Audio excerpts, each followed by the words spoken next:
Non entrerò nel merito ovviamente del libro, qui ci sono il coordinatore del libro di questo calendario civile del Friuli Venezia Giulia, calendario fatto come a livello anche nazionale, ma il coordinatore Alessandro Cartunar entrerà nel dettaglio. Alessandro Cartunar, che è, io chiederei a Caterina, puoi venire con me, Nevio anche. Alessandro Cartunar è stato già nostro ospite al libro delle 18.03, lo conoscevamo già prima per tutta la sua attività e anche per il suo circolo molto conosciuto non solamente a Gorizia ma in tutta la regione 4704. Lui è il coordinatore, ma all'interno di questa guida ci sono, se non ricordo male, Alessandro, 16 interventi. Quanti? 25. 25 interventi complessivi, e ovviamente non potevamo invitare tutti coloro che hanno contribuito a questa guida, e per non far torto a nessuno abbiamo scelto i due goriziani, e quindi Franco Perazza e Anna Di Gianantonio, che ringrazio anche loro per essere qui con noi. Questo è un appuntamento abituale per il libro delle 18.03, perché noi più o meno quasi dall'inizio, dopo le due rassegne, quella di primavera e quella di autunno, vogliamo incontrare quelli che sono i nostri abituali amici del libro nel corso dell'anno, anche per il brindisi di Natale, per cui a conclusione di questa serata, che sono sicuro sarà molto piacevole, non scappate subito, ci fermeremo per quello che è l'abituale nostro terzo tempo, un brindisi assieme, una fetta di Patriotone. In queste occasioni non devono mancare mai. Io finirei qua perché non vorrei rubare molto tempo, ma chiederei la cortesia a Nevio e a Caterina di portare il saluto a nome di tutto quanto lo staff, perché come dico spesso magari vedete me in sala portare i saluti o presentare gli autori, ma dietro c'è non una macchina da guerra, ma una macchinina comunque ben oliata e funzionante, che garantisce da 18 anni, esatto, adesso 18 e qualche mese, 2 volte all'anno una rassegna che è molto conosciuta, fra l'altro non solamente qua a Gorizia, in regione. Ne parlavo adesso con qualcuno che è abituale in questa sala. È una rassegna che non so se sia un merito, un vanto o altro, è completamente, fra virgolette, indipendente, non godiamo di contributi pubblici o altro, insomma, le forze sono le nostre, e quindi qualche volta perdonateci per qualche imperfezione, ma sappiate che siamo così. Nevio e Caterina.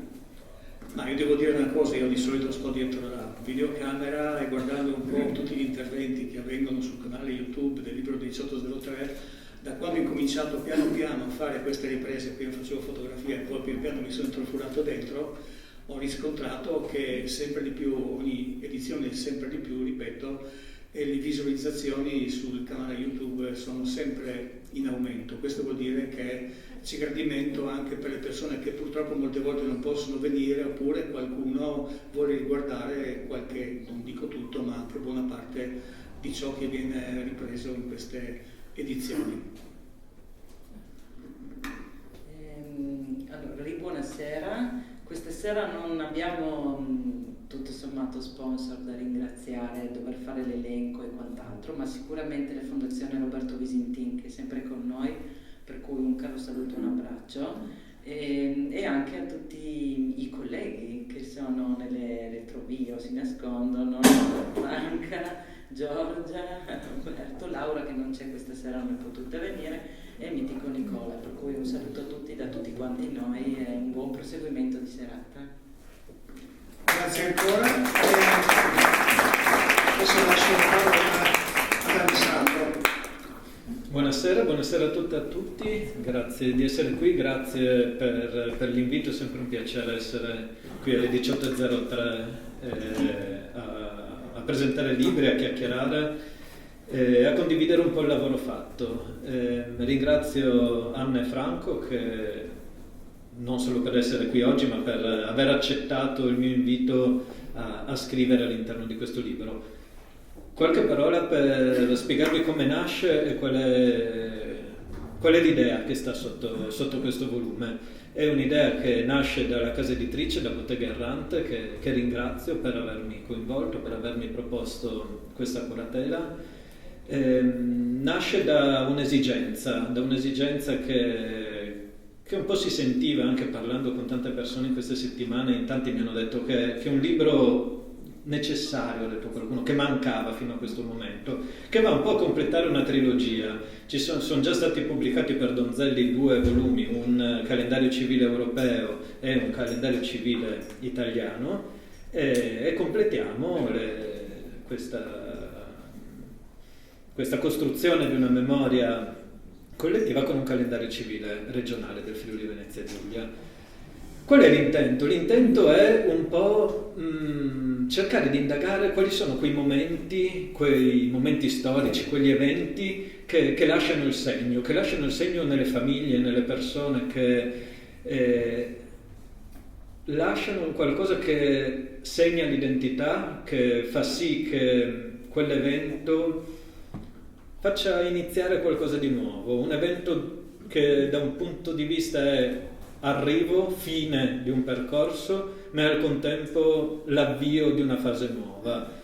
Ho cercato di individuare quei momenti di svolta che sì siano importanti a livello politico, culturale, economico, sociale, ma che siano anche importanti per le persone, cioè che lasciano qualcosa nelle memorie, che diventano poi racconto, che diventano storie da raccontare nelle famiglie. Quindi quegli eventi che sono storici ma diventano memoria delle famiglie, delle comunità, ed è stato un lavoro particolarmente affascinante e difficile perché la nostra regione è una regione particolare, è una regione articolata, complessa, che nasce dalla fusione di almeno 2 aree storiche se non di più, che avevano quindi e che hanno un patrimonio storico e di memorie differente. Eppure con la casa editrice ci siamo detti di fare un calendario civile del Friuli Venezia Giulia, senza distinguere fra Friuli, Venezia Giulia o suddivisioni ancora più ristrette e dettagliate. L'intento quindi è far sì che queste date, questo calendario siano sentite un po' da tutta la comunità regionale. Lo spirito è quello non solo di andare a cercare dentro questo libro le cose in cui ognuno di noi si ritrova, ma anche provare a capire quali sono le date in cui gli altri si ritrovano, che gli altri sentono come date chiave, come punti di svolta, e provare anche un po' a unire questi puntini, a tenerli insieme. Nella seconda di copertina Federica, la grafica di Bottega Errante, ha voluto proprio creare questi puntini in modo tale anche da collocare le date sul territorio regionale. E naturalmente la sfida è stata innanzitutto capire che taglio dare a questo libro. L'intento era dare un taglio che fosse rigoroso dal punto di vista storico, ma anche accessibile al pubblico ampio. Non è un libro che parla agli storici, non parla in linguaggio accademico, è un libro che parte innanzitutto dalle storie piccole, dalle storie individuali. L'indicazione che avevo dato ad autrici ed autori, e devo dire sono state tutti bravi a rispettarlo, era proprio di partire dalla cronaca di una giornata, da uno sguardo molto focalizzato, metterci un po' nei panni di uno o più personaggi che si trovano a vivere in un certo punto della nostra regione, in una certa data, in un certo giorno, per far emergere i fatti innanzitutto, ma anche le emozioni, i significati di ciò che sta avvenendo per quel protagonista o per quei protagonisti.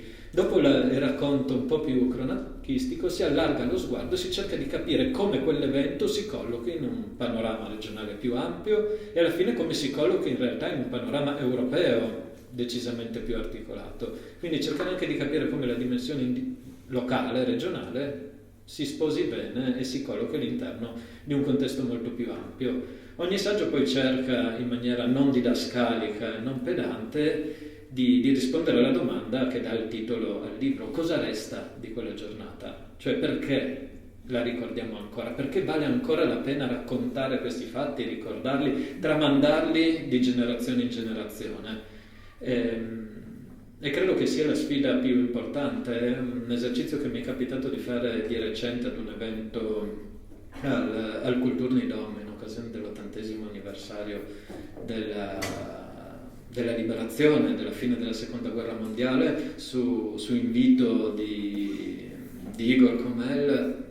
Mi ha chiesto di andare al Kulturni a ricordare, a fare un'orazione per l'80° della liberazione. Lì mi sono chiesto che cosa resta oggi della lotta di liberazione, perché la ricordiamo ancora oggi, come ci interroga sul presente.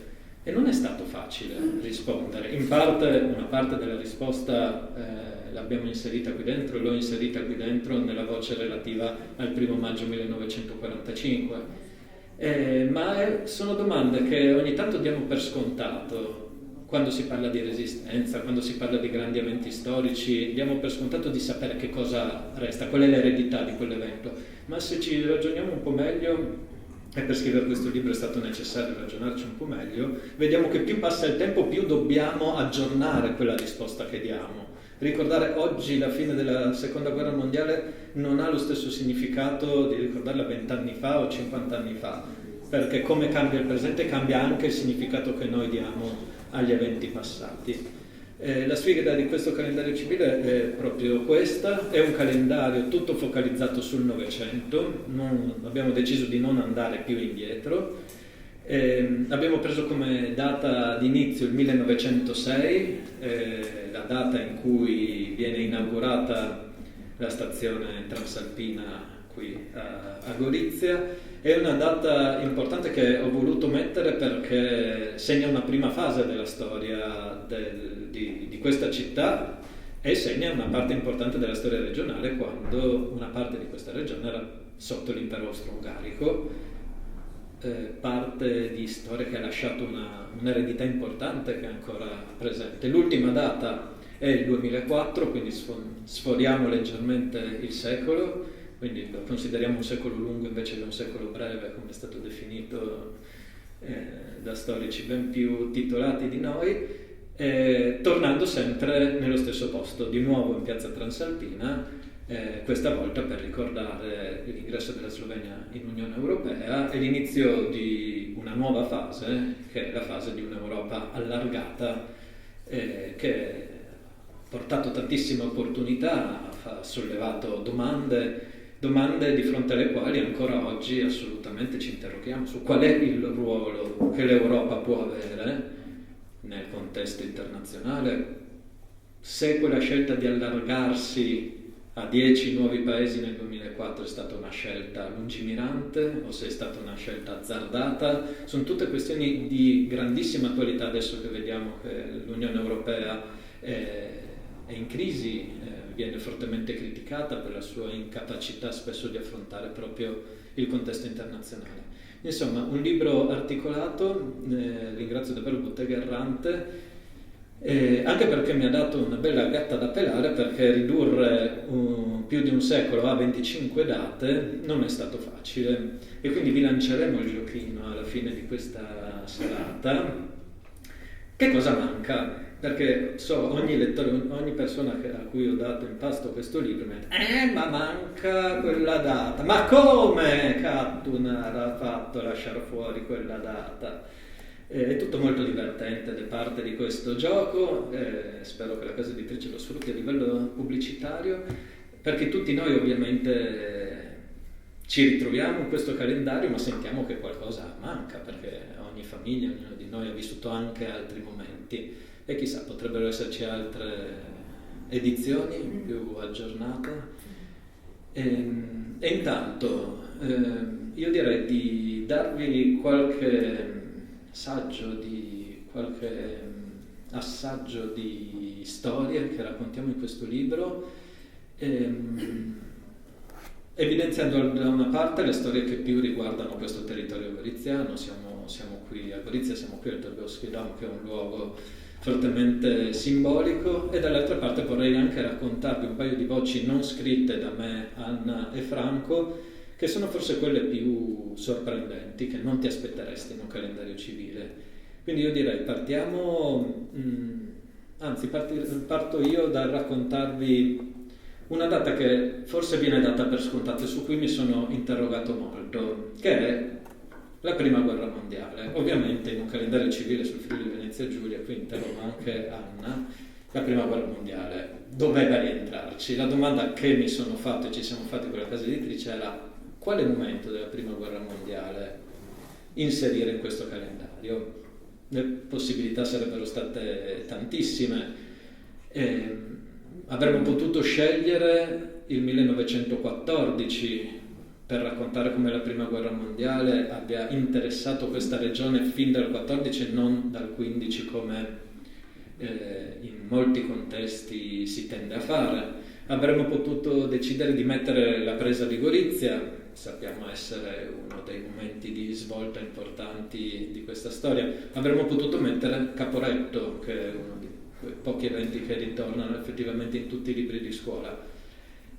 Tutte scelte che sarebbero state valide. Ho scelto invece di affidare a Roberto Todero la data di fine di quella guerra, la data di conclusione, quindi il 1918, perché sapevo che Roberto Todero l'avrebbe affrontato in maniera originale, non tanto celebrando una vittoria, non tanto rammaricandosi per una vittoria mutilata, ma raccontando come quella vittoria sia stata estremamente parziale da un lato e interpretata in modo diverso dall'altro lato. Roberto Todero si colloca a Trieste, prova a raccontare i triestini di fronte alla fine di quel conflitto, il loro smarrimento, il non capire bene che cosa sarebbe successo adesso che la guerra era finita.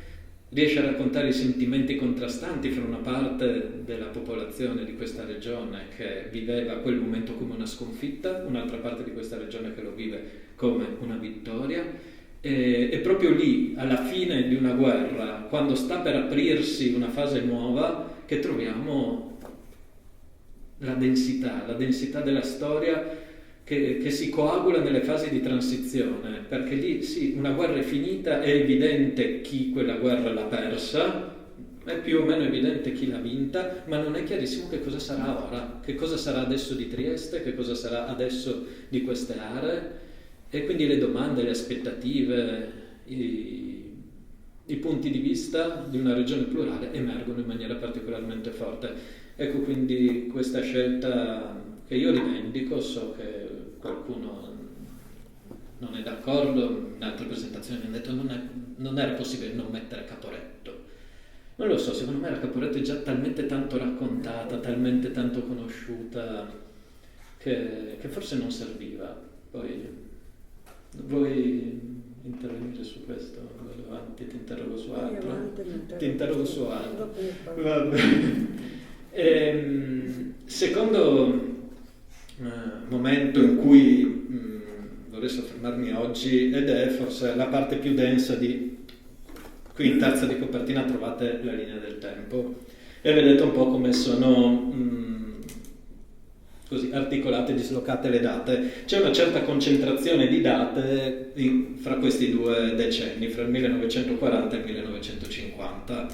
Effettivamente è una fase in cui era impossibile fare troppa sintesi, in cui ho voluto inserire parecchie date. Ve le leggo quelle che ho deciso di mettere.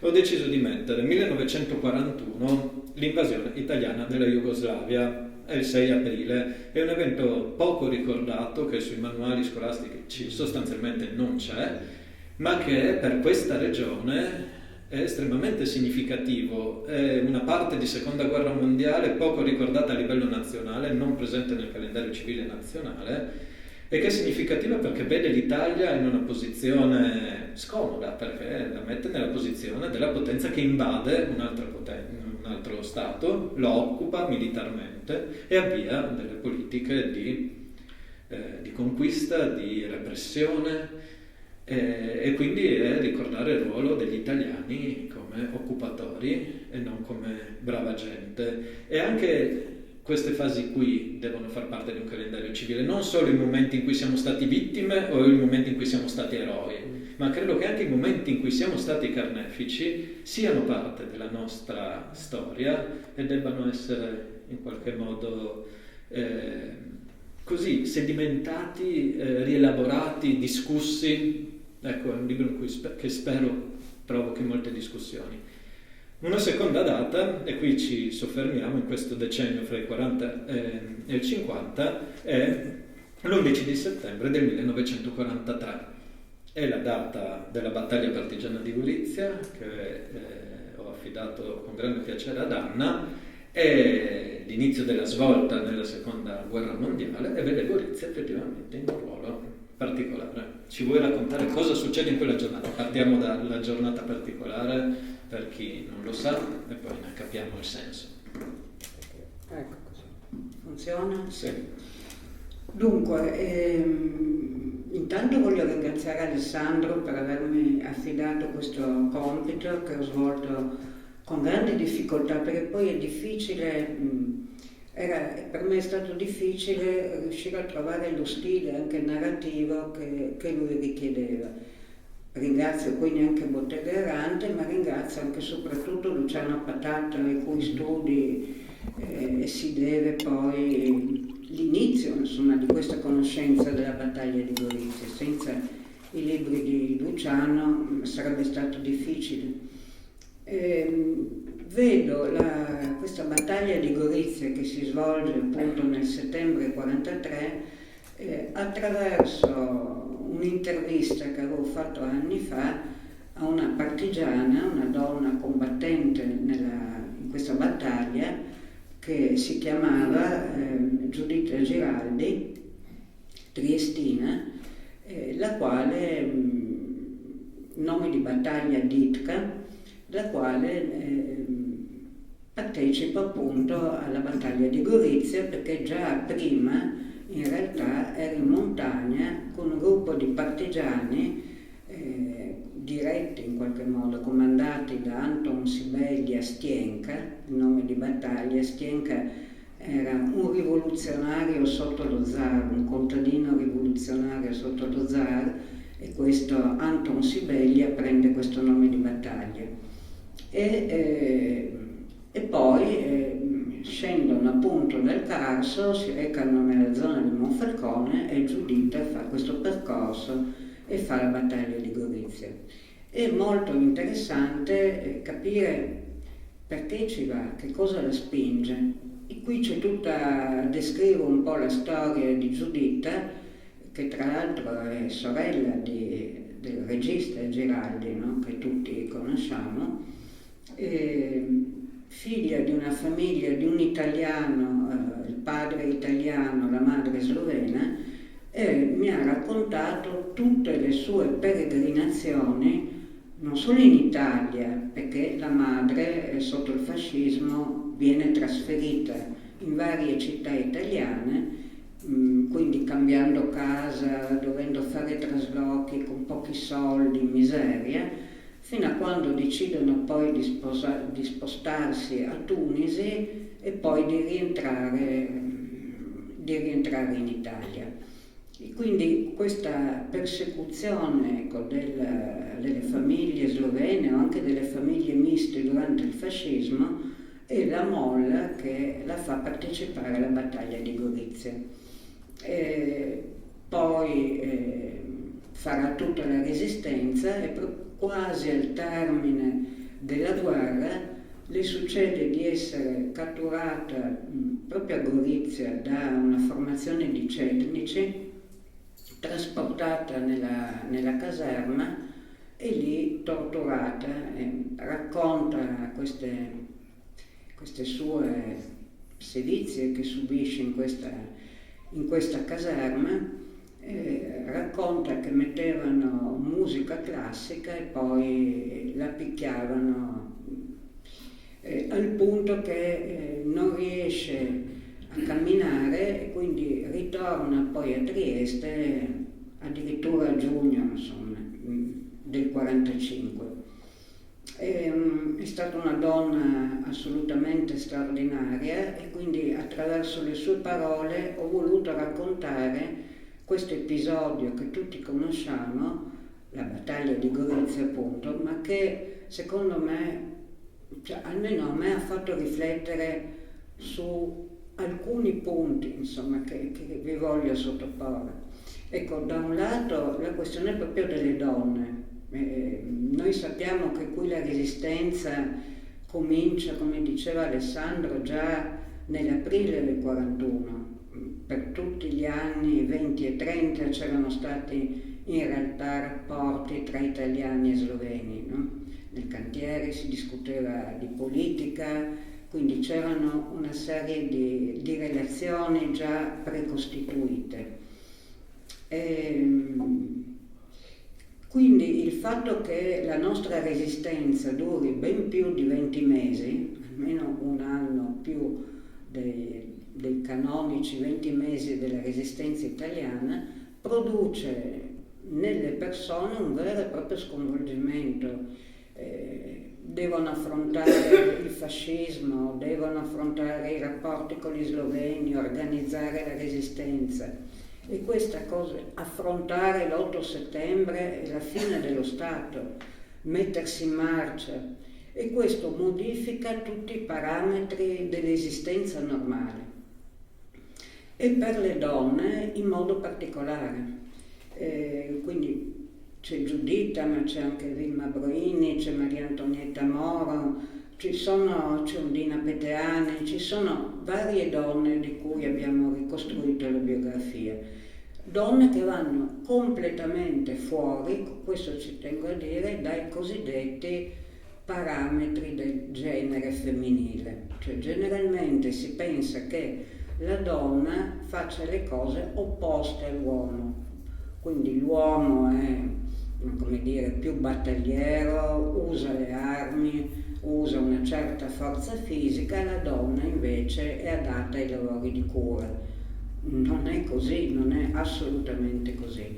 La guerra e la resistenza cambia questi parametri radicalmente, per cui vediamo donne che imbracciano le armi, donne che hanno ruoli come Pupa, Olga Camolese, di direzione proprio della lotta armata durante la resistenza, donne che fanno tutte le azioni che devono essere fatte anche in montagna e non solo come staffette. Questa è una cosa molto interessante. L'altra cosa interessante è che, ben consapevoli dei pregiudizi che gravano sul loro sesso, utilizzano appunto una presunta debolezza, una presunta fragilità come Vilma Braini, l'essere minute, piccoline, per raccogliere armi, per portare le armi ai partigiani, per fare tutta una serie di azioni pericolose. E quindi questa è una cosa, come dire, questo sguardo sulle donne, diciamo, ha portato delle innovazioni a una storiografia che voleva le donne solo come infermiere, come assistenti del partigiano, come appendici, ecco, della lotta di resistenza. Invece sono state una parte fondamentale, non hanno dato un contributo, l'hanno fatta la resistenza. Viceversa, ci sono degli uomini che si sono dedicati alla cura, quindi non c'è nel libro, ma mi piace citare con la figura di Antonio Ciccarelli, il dottor Ciccarelli. Chi è vecchio come me si ricorderà che c'era la pomata Ciccarelli, che era un canifugo, che è stata proprio studiata da questo Antonio Ciccarelli, il quale è un medico È un medico che combatte sul fronte greco-albanese e poi anche in Jugoslavia e poi viene trasferito, sempre come medico, all'aeroporto di Merna per svolgere la sua attività. L'8 settembre l'armistizio fa sì che lui debba fare una scelta: o si mette al servizio dei tedeschi o si mette al servizio della RSI, che comunque qui non c'era, o si mette al servizio dei tedeschi, oppure che cosa può fare?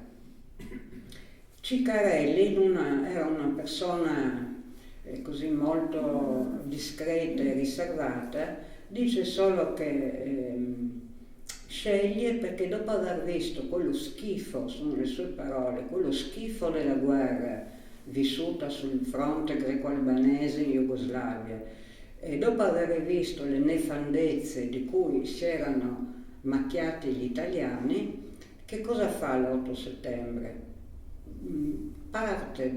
Prende un'autoambulanza posteggiata all'aeroporto di Merna, mette su, qui la storiografia è incerta, 4-10 infermieri, porta via tutte le cose, gli strumenti e le medicine che c'erano lì e va a combattere col nono corpus, perché dice quelli stavano facendo la cosa giusta. E farà quindi il medico per il nono corpus, lavorerà tra l'altro all'ospedale di Frania, poi lavorerà con la brigata Garibaldi-Natisone quando si sposta oltre Isonzo e dedica tutta la sua attività a curare i feriti. Quindi non imbraccia le armi ma cura, le altre non curano ma imbracciano le armi. E questo capovolgimento è una cosa significativa. E l'ultima cosa che voglio dire, poi mi taccio, è chi erano questi che fanno la battaglia di Gorizia? Chi erano queste 800 persone che arrivano da Selz fino qui? Sono giovani, il più giovane ha 16 anni, un 14enne viene mandato via perché appunto è troppo giovane, vanno dai 16 ai 35 anni, sono persone quindi che hanno vissuto la loro educazione nelle scuole fasciste e che però questa educazione non ha condizionato al punto di non ribellarsi. Qui c'è la forza delle comunità di paese che erano state anticamente socialiste, soprattutto nel mandamento monfalconese, e che fanno discorsi diversi rispetto a quelli delle scuole. Quindi questi arrivano qui e veramente mettono a repentaglio la loro esistenza per i valori in cui credono e ne muoiono 85 di partigiani. Questo ci dovrebbe far riflettere, insomma, sul fatto che questi uomini o donne, tranne il dottor Ciccarelli, nessuno di loro era un intellettuale, erano operai soprattutto, ma anche contadini, muratori, un panettaio, un fabbro, diverse sarte, quindi non erano intellettuali che avevano studiato le guerre, erano persone che non sopportavano più il fascismo e che le loro comunità mandano a fare questa battaglia che si sa essere militarmente, come dire, sì, molto precaria, insomma, perché ovviamente contrastare l'avanzata dei nazisti è molto difficile. Concludo dicendo che questo dovrebbe essere, tra l'altro questa è la battaglia partigiana più importante della storia italiana e probabilmente anche della storia europea, perché 800 persone vanno molto al di là di quelli che combattono a Roma, a Porta San Paolo o ai resistenti napoletani. È una cosa enorme, una battaglia veramente significativa e che dovrebbe essere memoria di tutta la città, perché contro il nazifascismo penso che siano tutti, che non ci sia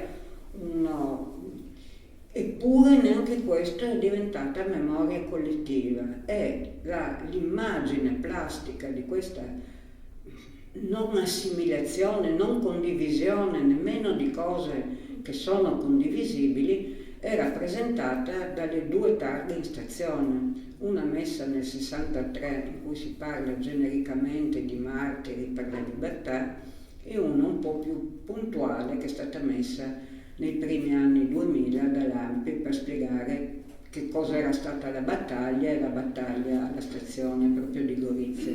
Ecco, quindi questo è una contraddizione della città, non riuscire ad assimilare questo avvenimento così importante e che ci dovrebbe, la cui memoria ci dovrebbe accomunare tutti. E giustamente, grazie.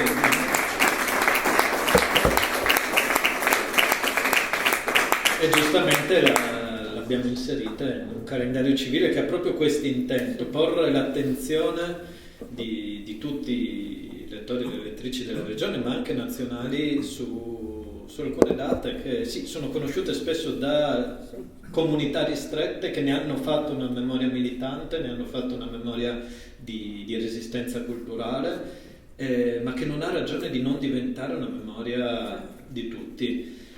Grazie Anna. Qualche altro ragionamento sulle date che caratterizzano qui Gorizia? Non mi ci soffermo, ne abbiamo già parlato anche in altre sedi.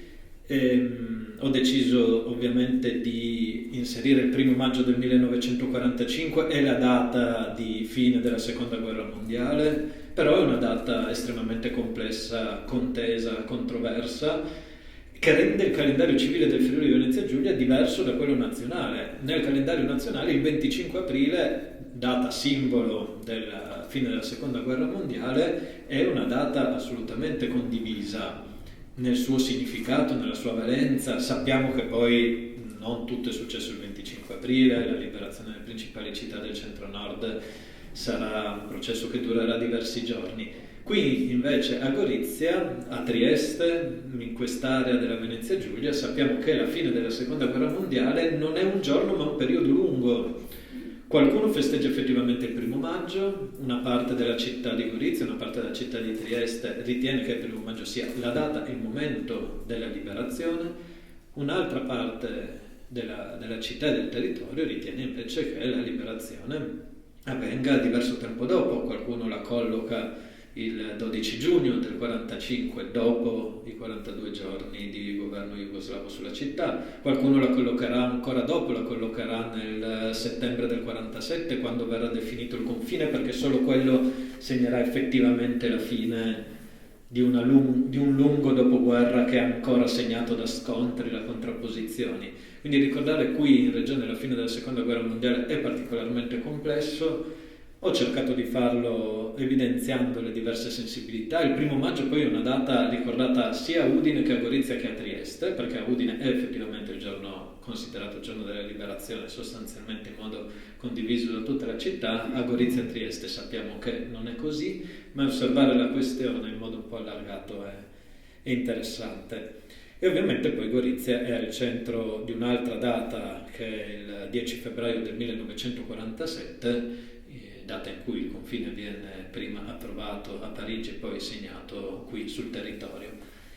E in corrispondenza di quella data mi sono soffermato su una delle conseguenze di quel confine, che è l'esodo che si è verificato successivamente alla definizione di quella linea e che ha visto in Gorizia un punto d'arrivo di più di un'ondata di esuli che hanno segnato il tessuto goriziano, che hanno fatto sì che nascessero nuovi quartieri, che cambiassero le dinamiche sociali e politiche. Quindi ciò che resta di quel giorno a Gorizia non è solo la linea di confine, non è soltanto la divisione del territorio, ma è anche un cambiamento importante nella popolazione cittadina e nel suo modo di vivere la politica.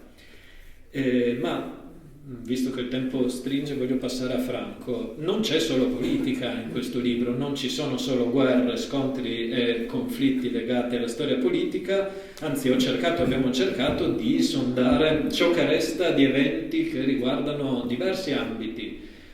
quello economico, quello delle lotte operaie.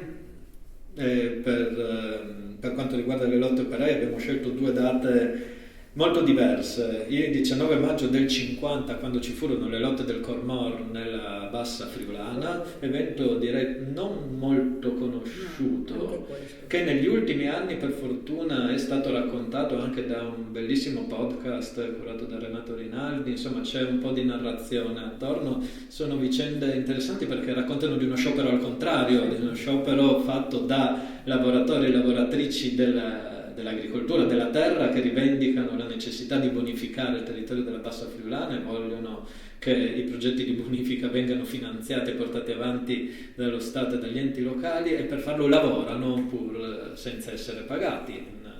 Anche qui resta un interessante modo di lottare su cui forse ci possiamo ancora interrogare oggi. E poi abbiamo messo la data del giugno del 69 con gli scioperi alla Zanussi per inserire anche il territorio pordenonese in questo calendario civile che ogni tanto viene lasciato un po' ai margini, ma che ha delle sue caratteristiche particolari, soprattutto per quanto riguarda la storia del lavoro. Abbiamo poi inserito, e non avremmo potuto fare altrimenti, una di quelle date che è difficile collocare fra politica, società, che ha avuto delle conseguenze veramente lunghe e ha lasciato molto in città, ed è l'arrivo di Franco Basaglia qui in città. Quindi la giornata particolare che abbiamo scelto, anzi che ho scelto di affidare a Franco, è l'arrivo di Basaglia qui a Gorizia. Probabilmente l'avrete sentito più volte, però sentito raccontare da Franco è sempre un piacere. Ci racconti questo arrivo di Basaglia qui a Gorizia, proprio quei primi giorni, e poi capiamo che cosa resta di quei giorni. Sì, il giorno in realtà è il 13 maggio del 78, che è il giorno in cui si completa questa vicenda, no? Con la firma della legge 180. Allora, intanto ringrazio Alessandro, ringrazio l'organizzazione, ringrazio il pubblico che ci ascolta questa sera. Mi è difficile parlare dopo 2 storici così precisi, così attenti e affascinanti nel loro parlare. Io non sarò così preciso e probabilmente neanche affascinante come loro, però cerco di dire alcune cose di questa storia che mi ha affidato Alessandro, e che non è soltanto una storia, la storia di una vicenda, di quello che Norberto Bobbio definì l'unica riforma completamente attuata, cioè la 180, la legge 180, ma è, vorrei dire, una specie di chiamata alle armi, perché i diritti non sono mai per sempre, si fa difficoltà ad acquisirli, ma basta poco per perderli. E dunque questo risultato splendido che è la legge 180, è un risultato che rischia anche di fare dei passi indietro, e quindi forse ragionando, riscoprendo questa storia, questo può in qualche maniera accendere l'attenzione e renderci tutti partecipi che dobbiamo difendere la condizione in cui ci troviamo, che è la condizione unica in tutto il mondo. Non esiste un paese che sia senza i manicomi, solo noi ci troviamo in questa condizione. Questa storia nasce il 16 novembre del 1961, quando Franco Basaglia, giovane, brillante docente di psichiatria a Padova, ma con qualche difetto, cioè quello di essere una persona troppo colta, forse per quei tempi, troppo amante della filosofia, studiava la fenomenologia, diventerà amico anche di Sartre, e ha un pensiero diverso rispetto al pensiero così generale che in qualche maniera predomina nel contesto psichiatrico, ed è uno che scoccia, rompe le scatole un po' all'università, al punto che il direttore della clinica gli dice: guarda, non farai carriera, vai a dirigere qualche ospedale. capita che l'ospedale psichiatrico di Gorizia sia senza direttore e Franco Basaglia fa il concorso, siccome è bravo, intelligente, ha una mole enorme di titoli, di articoli, di cose che ha scritto, vince facilmente questo concorso e viene a dirigere l'ospedale. Entra in ospedale ed è sconvolto da ciò che vede. È sconvolto perché in quegli anni si poteva essere docente universitario di psichiatria senza mai essere stati un giorno all'interno di un ospedale psichiatrico, senza mai aver visto un ospedale psichiatrico.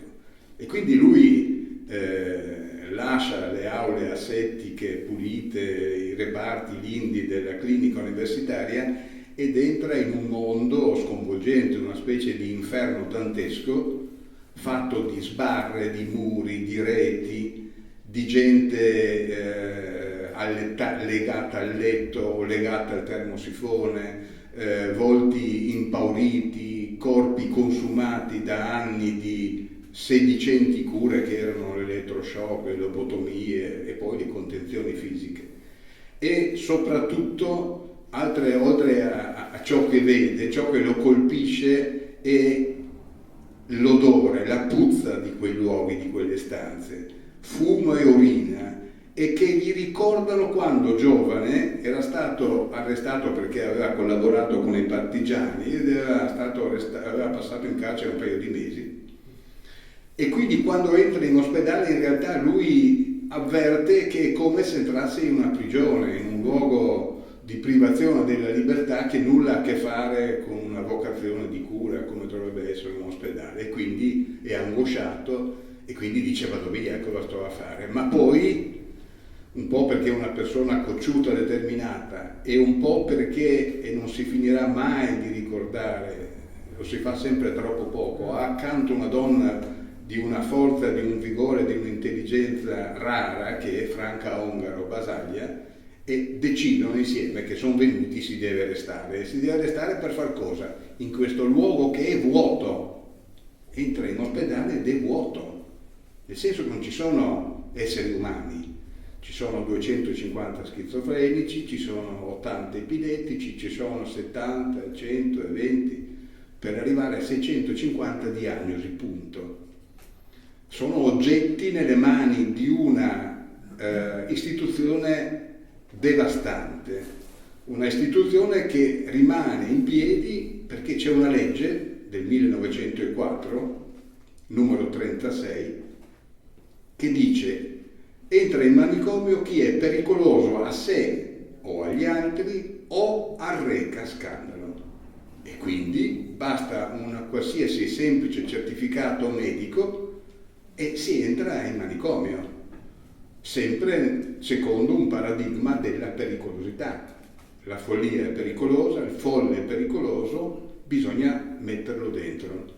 Ma quindi entra un'umanità molto varia, quelli che noi chiameremo persone con disturbo mentale, ma anche dementi, ma anche gli insufficienti mentali, difficili da gestire a casa, ma anche qualche alcolizzato un po' troppo chiassoso, ma anche qualche prostituta che dà fastidio ai ben pensanti, e quindi un'umanità varia, sofferente, anonima.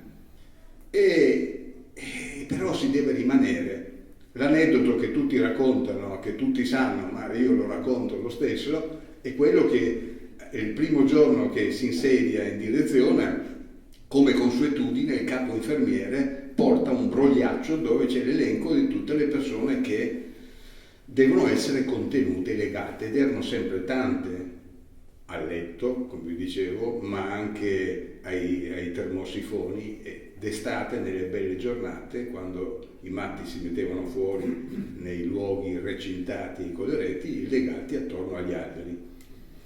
Arriva il capo infermiere, consegna questo foglio, Franco Basaglia lo prende in mano, lo guarda, scorre l'elenco, passa qualche secondo, che al capo infermiere deve essere sembrata un'eternità, mette giù il foglio e dice: e mi no firmo. Come mi no firmo? Direttore, come si fa? No, non firmo. usando sempre il dialetto veneto che lo ha caratterizzato sempre. E qui la narrazione dice è iniziata la storia della 180, storia difficile da in qualche maniera adesso sintetizzare, ma è una storia che inizia da piccoli passi. Mettere i comodini a letto degli internati, non avevano il comodino, si era mai fatto, e una piccola battaglia con l'amministrazione provinciale per poi entra nei bagni. Lui entrava sempre nei bagni, mi dicevano che anche a Trieste una delle prime cose era andare a vedere i bagni nei reparti, perché tutto doveva essere pulito, in ordine, bello. Entra in bagno e non ci sono gli specchi. Perché non ci sono gli specchi? Sono direttore, ogni tanto un pugno rompono. Beh, se rompono si rimetteranno, sì, ma se fanno male si tagliano, se si tagliano si cuciranno. E tutte piccole cose così, e poi i colori delle pareti, e poi tante piccole altre cose. Ma la cosa principale che fa è, e comincia a farla da solo, quando arriva è solo, ha un'equipe di medici ostili, che arriva questo qui da Padova, cosa vuol fare, cosa vuol cambiare, gli infermieri anche per lo più ostili, e lui comincia da solo, e poi lo farà con i suoi collaboratori, va a raccogliere le storie di questa gente che c'è lì, di questi oggetti nelle mani delle istituzioni. Le cartelle riportavano il numero di elettroshock, di insulinoterapia, qualche dettaglio clinico, qualche diagnosi sconvolgente, ma nessuno conosceva la storia, e lui va a raccogliere le storie, reparto per reparto, conoscere questi esseri umani, e così un po' alla volta questi oggetti nelle mani delle istituzioni diventano delle persone, con dei desideri, con una famiglia, con una storia, con ambizioni, con sogni, e poi un po' alla volta diventano individui, uno diverso dall'altro, con modalità diverse di vivere quell'esperienza, e poi nel corso del tempo diventano dei cittadini portatori di diritto, perché se tu riconosci nell'altro un essere umano come te e non guardi l'altro per la diagnosi che lo identifica, ti chiedi come faccio a lasciare un essere umano che è come me in quelle condizioni di vita. E dunque, no, bisogna in qualche maniera intervenire. Dice Slavic, in un bel libro che non si trova più ormai, ma lo faremo ristampare il prossimo anno, all'ombra dei ciliegi giapponesi, che erano delle piante, degli alberi molto presenti in manicomio, facevamo, raccontando cosa facevano durante il giorno, dice: facevamo in modo che tornando a casa e guardandoci allo specchio non dovessimo vergognarci. Quindi ogni giorno un piccolo spazio di libertà acquisito, ogni giorno un piccolo cambiamento, ogni giorno la modifica di una regola all'interno di questa istituzione che pian pianino la smantella, la disarticola.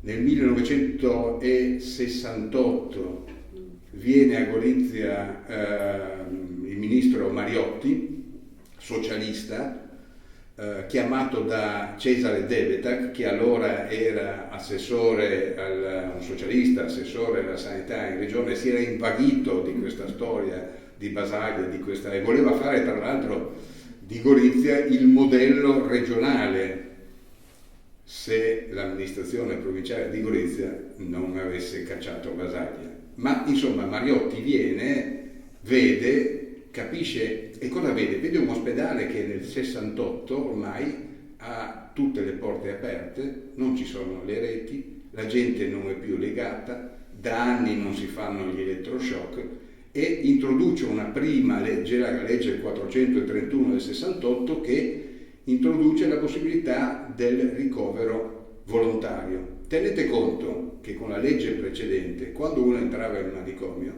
dopo un mese che era internato, veniva privato di tutti i diritti civili, quindi diventava un oggetto in mano all'istituzione. Gli veniva assegnato un tutore che gestiva il denaro, la proprietà, le cose, non poteva fare niente, non poteva neanche votare, ma addirittura era segnalato nel casellario giudiziario il suo ricovero, come fosse stato un delinquente.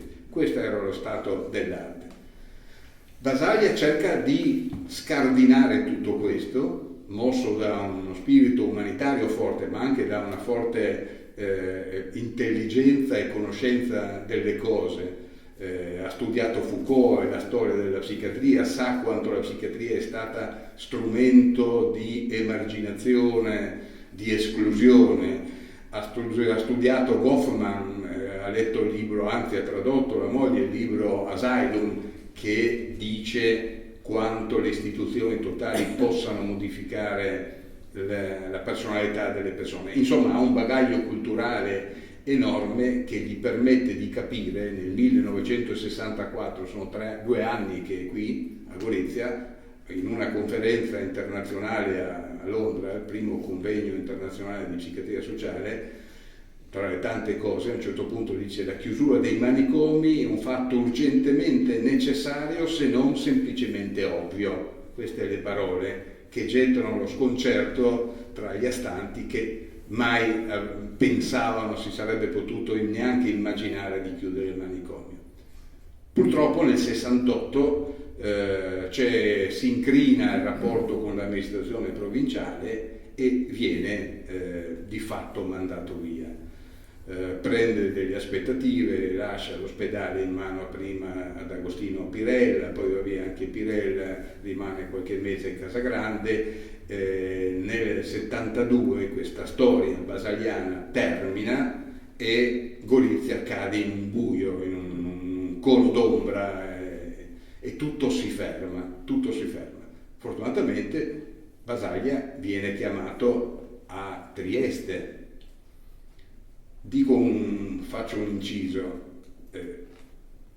collochiamo sempre Basaglia diciamo politicamente a sinistra. In realtà questa storia meravigliosa è una storia che non è di sinistra, nel senso che è una storia anche profondamente democristiana, paradossalmente, perché a Gorizia lo chiama Marchesini, che era un medico, un consigliere provinciale, l'assessore provinciale al welfare, medico, era stato anche partigiano, lo aveva conosciuto, gli era piaciuto e lo ha chiamato. A Trieste, dopo Gorizia, lo chiama Zanetti, che è un giovane, brillante professore universitario democristiano. Basaglia era andato a Parma, tra Gorizia e Trieste, dove governava il PC. Ma non c'era stato molto, era troppo rigido, lui era una persona troppo irruenta, non stava negli schemi, E la legge 180, che tutti quanti chiamiamo legge Basaglia, in realtà dovrebbe essere chiamata legge Orsini, che è il senatore democristiano psichiatra che fa un capolavoro che nelle poche pagine così che sono stato capace di scrivere sotto il controllo e il governo di Alessandro, che mi ha aiutato a fare una cosa che non mi è propria, non sono certo uno storico, ma ho cercato di descrivere anche, forse è anche interessante questo, perché il rischio di questa legge è quello di essere diventata una specie di simbolo identitario, no? Una bandiera sotto cui molti si sentono protetti. E in realtà è una storia più complicata, più complessa, ed è, credo, di un qualche interesse vedere un po' come c'è stato un percorso parlamentare molto complicato perché si riuscisse ad avere questa legge. Vi dico una cosa, non ricordo neanche se l'ho scritta, un altro paradosso di questa storia interessante: Basaglia era contrario a questa legge. Di primo acchito non la voleva, era arrabbiatissimo. Diceva che era una legge liberticida perché prevedeva un dispositivo di cui dopo, se abbiamo tempo, possiamo parlare, perché era troppo rigida secondo lui. Poi capì l'importanza e ovviamente fu ben felice di avere questa possibilità. Però, insomma, voglio dire, è una legge che ha avuto un travaglio, una complessità che molte volte non si conosce e che noi abbiamo cercato invece di mettere in luce. Ed è una legge che era una legge quadro, composta da pochi articoli, che pochi mesi dopo viene assorbita dalla 833, che istituisce il 23 dicembre del 78 il Servizio Sanitario Nazionale, ed era una legge che tutto sommato diceva anche poco, poco e tantissimo, una rivoluzione, come dice Bobbio. Dice: da oggi in poi non si mette più nessuno in manicomio, non si ricovera più nessuno in ospedale. Da oggi in poi non si possono costruire ospedali psichiatrici. Da oggi in poi bisogna sviluppare i servizi di salute mentale sul territorio. Quindi si chiude il capitolo dei manicomi, doloroso, devastante, si apre il capitolo della salute mentale. Sembra poco, in realtà sono 4 articoletti, no? Parla in sostanza dei trattamenti sanitari volontari e involontari, ma questi pochi articoli avevano una forza, contenevano dei principi talmente forti che hanno cambiato il mondo, ovviamente. Per esempio, se abbiamo tempo, uno dei dispositivi era questo trattamento sanitario obbligatorio. Una volta abbiamo detto la legge del 1904 ti prendeva, ti metteva in manicomio e dopo un mese perdevi i diritti. Adesso che cosa succede? Quando una persona è gravemente sofferente, e quindi ci vuole il criterio della gravità del disturbo, e non ha consapevolezza di star male, bisogna, la faccio breve, bisogna che uno psichiatra veda la persona, la visiti e faccia una relazione in cui dice che ha visto questi aspetti problematici, questi sintomi, questo disturbo, che la persona non accetta nessun tipo di intervento e che chiede si possa obbligare con la forza la persona a curarsi. Dopodiché ci vuole un altro medico di un servizio pubblico che fa un'altra relazione che conferma la prima. Dopodiché il sindaco deve firmare l'avvio di questo trattamento, cioè dire ok, vedo che le cose sono state fatte bene, tengo in considerazione queste richieste e avvio questo procedimento. E quindi il vigile urbano va dalla persona con disturbo mentale e assieme ai medici, gli operatori, dice guarda che anche il sindaco dice a questo punto devi. Ma quando la persona si decide, e supponiamo si decide che il trattamento è quello di passare alcuni giorni al centro di salute mentale e sottoporsi a delle cure che possono essere farmacologiche ma anche di altro tipo, il giudice tutelare deve parlare con la persona, deve vederla, o gliela si porta lì, o il giudice va dove sta la persona, o si fa una videochiamata e quindi il giudice si prende il carico di verificare che la persona abbia capito cosa sta succedendo, che la persona stia effettivamente male e che sia messa nelle condizioni di essere curata. Quindi capite che c'è una garanzia dei diritti enorme rispetto a un mondo precedente, no? Che sicuramente era devastante.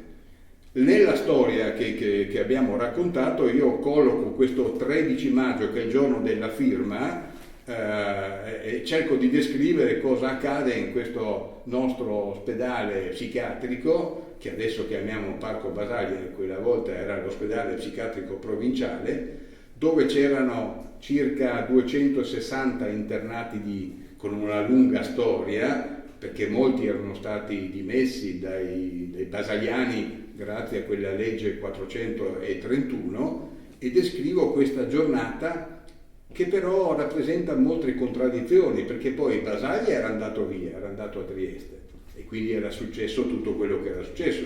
Trieste si era svuotata, il manicomio era vuoto, Segorizia era stata l'istituzione negata, titolo di un libro famosissimo, ma anche come dire, un messaggio profondo, no? Basaglia voleva dire nego la disumanizzazione di queste persone, nego il ruolo di carceriere che viene affidato agli psichiatri. Trieste fu l'istituzione inventata, cioè a Trieste non è che si aprirono le porte e si lasciarono andare i matti per strada irresponsabilmente, fu un'operazione molto responsabile, e cioè la creazione di opportunità di vita e di cura al di fuori dell'ospedale psichiatrico, senza necessità di essere all'interno di una istituzione totale come era il manicomio. Ma mentre a Trieste succedeva tutto questo, a Gorizia la cosa si era fermata. Erano stati chiamati in fretta cura degli psichiatri, che poi vennero chiamati mercenari, arrivati qua senza conoscere questa storia, senza condividere principi, valori, pratiche o quant'altro, chiamati dall'amministrazione provinciale in fretta e in furia per tamponare le dimissioni degli ultimi basagliani, e nulla si era fatto. Non si erano fatti i grossi passi indietro, non si facevano gli elettroshock, non si legavano. Era quella che Basaglia aveva, quella cosa di cui Basaglia aveva avuto paura. Lui parlava della sua angoscia del villaggio vacanza, che il manicomio trasformato non si legava, aperto, la gente entrava in manicomio a fare le feste, qualche internato e ex internato poteva uscire, andavano, c'era anche una relativa libertà, non si stava neanche tanto male ovviamente rispetto a prima, ma era sempre un luogo, questa gabbia dorata, dove si stava lontani dalla società. Questo era successo. Quel giorno, quel 13 maggio 1968, queste persone stanno lì in questo ospedale più o meno inconsapevoli di quello che sta per succedere, no? Di quella firma che il Presidente della Repubblica, Leone, sta per mettere su questa legge che cambia completamente il mondo e che però evidenzia anche una serie di contraddizioni, perché questa uscita di scena di Basaglia aveva lasciato degli infermieri, soprattutto degli operatori, che in qualche maniera erano legati, avevano così colto l'importanza del lavoro, erano diventati, diciamo semplicemente per semplificare, dei basagliani, e continuavano a fare delle cose basagliane, a trattare le persone in maniera umana, a tentare di fare delle assemblee che non erano le assemblee potenti di quando c'era Basaglia, che scardinavano questo luogo di morte e lo avevano trasformato in un luogo di vita. E quindi c'è un contrasto tra chi si era sentito basagliano, aveva sofferto per la dipartita dell'equipe basagliana, quelli che invece avevano ostacolato questo processo. Gli uni erano contenti, gli altri erano scontenti perché si confrontavano con un fallimento, cioè la legge cambiava le cose come Basaglia aveva immaginato che dovessero cambiare, e quindi tutta questa cosa diventò particolarmente complicata e complessa anche da vivere, anche rispetto alle dinamiche tra diversi operatori.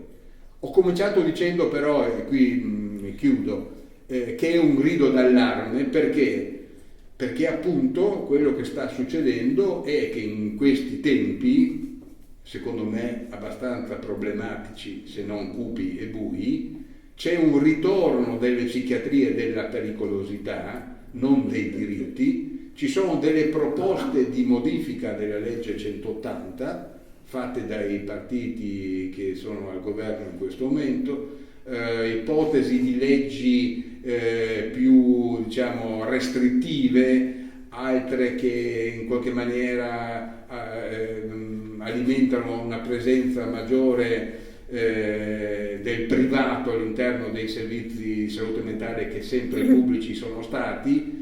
Rimaniamo noi una regione che è un'eccellenza unica, dove ogni anno vengono migliaia di operatori a vedere quello che succede, come si cura, come si dà la cura alle persone che nella loro esperienza sperimentano la sofferenza mentale nella loro vita. Credo che tutti quanti dobbiamo essere consapevoli di quanto sia importante difendere questo modello, che non vede assolutamente paragone in nessun'altra parte del mondo. Grazie Franco.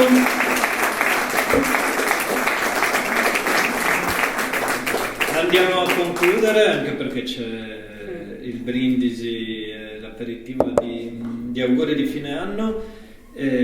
Franco è stato bravissimo a descriverci cosa resta di una data, che cosa resta di un evento. Resta tanto nello stretto ambito di azione di Basaglia, resta tanto da applicare in altri ambiti, la contestazione delle istituzioni totalitarie, il coraggio di mettere in atto azioni individuali che vadano a scardinare sistemi dati per scontati. Sono cose che si possono e si devono immaginare per altri ambiti. Immaginiamo l'istituzione totalitaria principalmente diffusa adesso, che è quella relativa ai migranti e al trattamento dei migranti, che vede proprio dinamiche estremamente simili a quelle che caratterizzavano le persone con malattie mentali, in cui il bisogno di sicurezza prevale sulla garanzia dei diritti delle persone, ed è una cosa che può e deve essere scardinata in un periodo invece in cui si sta andando, mi sembra, nella direzione totalmente opposta. E a questo proposito, e chiudo così con una delle voci che forse può sorprendere o essere meno conosciuta forse di altre, che è il 13 ottobre del 1973, in una voce curata da Anna Piuzzi, che racconta l'avvio, l'inizio, o almeno un momento chiave, della storia delle migrazioni verso la regione Friuli Venezia Giulia, quella rotta balcanica di cui si sta parlando tanto negli ultimi anni, se ne parlava moltissimo qualche anno fa, ma è ancora una rotta estremamente attiva, forse se ne parla troppo poco, ma i primi ragazzi a essere trovati nel Carso Triestino, sul Carso Triestino, e a morire a seguito di questa migrazione lungo la rotta balcanica risalgono al 1973. Sono seppelliti in un piccolo cimitero sul Carso Triestino, vicino ai partigiani, ed è l'inizio quindi di una lunga storia che vede questa regione non solo come regione di emigrazione, e c'è la voce sulla emigrazione soprattutto di matrice friulana, ma anche come una regione di destinazione delle migrazioni che la caratterizza e deve far parte del nostro calendario condiviso. Mancano sicuramente alcune voci. Una voce che ci sarebbe piaciuto mettere sarebbe stata relativa a Giulio Regeni. Avevamo il programma di inserirla come ultima data, non è stato possibile per motivi tecnici di organizzazione con la famiglia e con l'avvocata ballerina che li segue, perché avrebbero dovuto scriverla loro, voluto scriverla loro, non c'erano i tempi tecnici per farlo, ma idealmente diciamo che Giulio Regeni in questo calendario civile del Friuli Venezia Giulia c'è, perché la sua storia lascia effettivamente molto su cui ragionare. Il libro parte da una convinzione che le date va bene celebrarle, va bene, anzi è necessario andare in piazza e festeggiarle o ricordarle, ma forse la mia convinzione: non dobbiamo limitarci a trovarci fra di noi, che quella data già la conosciamo e la ricordiamo, non dobbiamo darla per scontata, deve, ed è un po' l'obiettivo del libro, diventare fonte di discussione, fonte di confronto,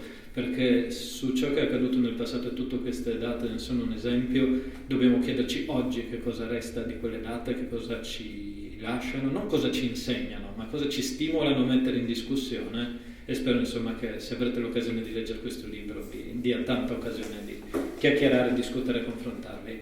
Grazie ancora a Paolo Polli per l'invito, grazie a Anna Di Gianantonio e Franco Perazza per i loro contributi. Grazie a tutti e a tutti voi.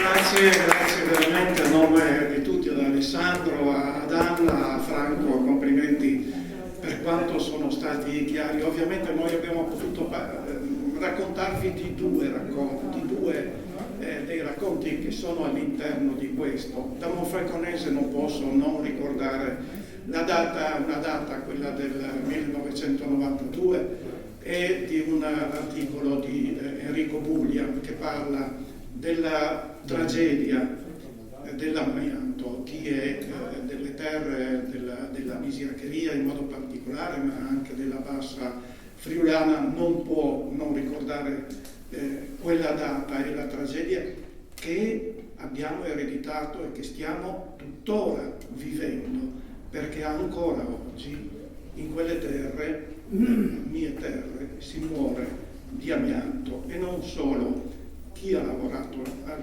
cantiere, ma anche le famiglie, le mogli, le donne che lavoravano ridotte dal lavoro, i cosiddetti terlis. Questo libro viene ricordato anche questa tragedia, assieme a tante altre date di questo libro che consiglio, che è in vendita in fondo alla sala.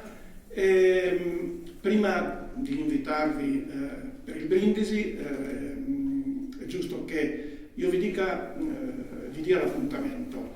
L'appuntamento è per aprile, come ormai da tanti anni, lo sapete, 18 siamo maggiorenni, il prossimo anno aumenteremo, siamo già a buon punto, ma così le richieste sono anche molte, per cui già adesso tocchiamo diversi comuni dell'Isontino, ma andiamo anche nella vicina Slovenia, per cui continueremo anche ad allargarci un po', sempre sperando di non perdere quelli che sono gli abituali frequentatori di questa nostra rassegna.